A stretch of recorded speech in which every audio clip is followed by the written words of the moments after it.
रमणीक कब बनेंगे?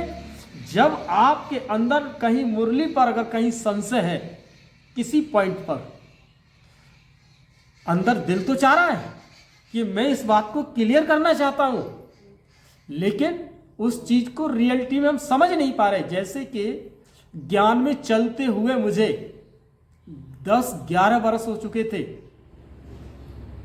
ये बात करीब अब से 12-13 साल पुरानी बात है। ये सेवा से लौट करके आया था। देखिए, ज्ञान में पूरा निश्चय, भगवान में पूरा निश्चय, और योग तो हमारी प्राथमिकता है ही है, लेकिन कहीं संशय मुरली में कहां था? विश्व की बात सही है वो, और कहाँ होता है? नहीं, कि बाबा तुम्हें 21 जन्मों के लिए हाँ, तो एक तो क्या बना रहा है? विश्व का मालिक। वो जो सीढ़ी का जो चित्र था कि सतयुग से लेकर के त्रेता तक, बाबा तुम्हें क्या कह रहा है? 21 जन्मों तक में तुम्हें किसी भी प्रकार का दुख नहीं हो सकता। इस बात पर मुझे बहुत ही संशय रहता था, कभी मानता ही नहीं था इस बात को। लेकिन भगवान में निश्चय था, ज्ञान में निश्चय था, लेकिन इन शब्दों पर मुझको क्या नहीं था? विश्वास नहीं था। लेकिन जब आप लगे हैं, जब आप लाइन में लगे हैं, तो नंबर एक दिन आ जाएगा। अगर लाइन में लगे रहेंगे तो नंबर आएगा। मैं यहां से साथियों आप लोगों को एक मैसेज देना चाहता हूं। किसी को कहीं भी अगर संशय है तो आप उस संशय के ऊपर आपको पुरुषार्थ करना पड़ेगा, और पुरुषार्थ करके उस संशय को आप क्लियर करके आप अपने अंदर रमणीकता को धारण कर सकते हैं और अपने ज्ञान में हाई जंप दे सकते हैं। तो मैंने कैसे पूछा? मैंने बाबा मुझे इस पर डाउट है 21 पीढ़ी का। बस संकल्प भगवान को दे दिया मैंने, इस पर मेरे अंदर से कुछ न कुछ चलता रहता है, बाकी तो पूरा फाइनल और ओके है।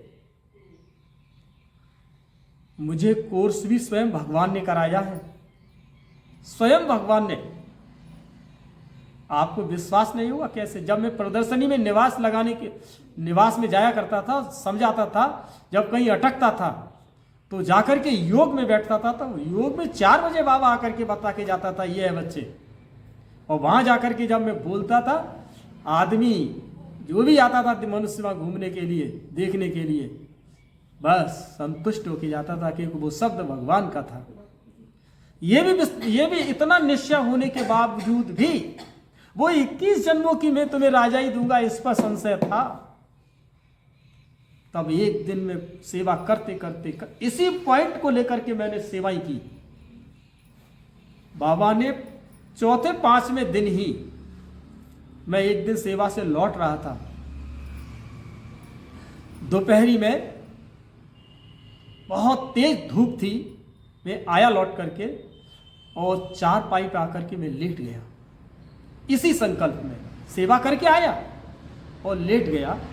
तो जैसे ही बाबा जब टचिंग करता है तो न तो आप जागृत होते हैं, न आप सोते हुए होते हैं, आपकी बॉडी जो होती है वो सुषुप्त अवस्था में होती है, और उस वक्त वो शब्द ना आपका होगा, वो शब्द बाप का होगा।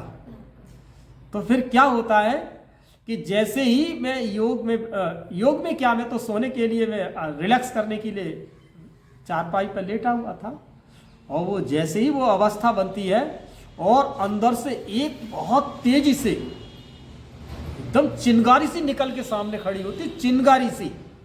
इसीलिए मैं आज को आप लोगों को पूर्ण रूप से मजबूत और होना चाहिए आपको, कि जैसे ही ऐसे निकल के बाहर चिंगारी से खड़ी होती है और सीधी आवाज आती है कि बच्चे 21 जन्मों की मैं तुम्हें गारंटी देता हूं। उस दिन से ये मेरे अंदर का जो संशय था वो समाप्त हो गया, और पुरुषार्थ में फिर मैं औरों को समझाने लगा कि बाबा 21 जन्मों की जो गारंटी देता है वो एक सत्य है, और जब तक मैं किसी चीज को क्लियर होके नहीं कर लेता हूं तब तक मुख से नहीं बोलता हूं। तो आज में माताओं भाइयों जो भी मेरे इस बात को सुन रहे हैं, समझ रहे हैं, एक दृढ़ संकल्प तुम्हारे पुरुषार्थ में हाई जंप देगा। वह शर्त जहां संशय है उसी के ऊपर तुम्हें क्या करना होगा? अपना फोकस लगाना होगा, पुरुषार्थ करना होगा। बाबा आपको उसका आंसर देने के लिए पीछे नहीं हटेगा। ठीक है, आगे चलते हैं। ओम शांति।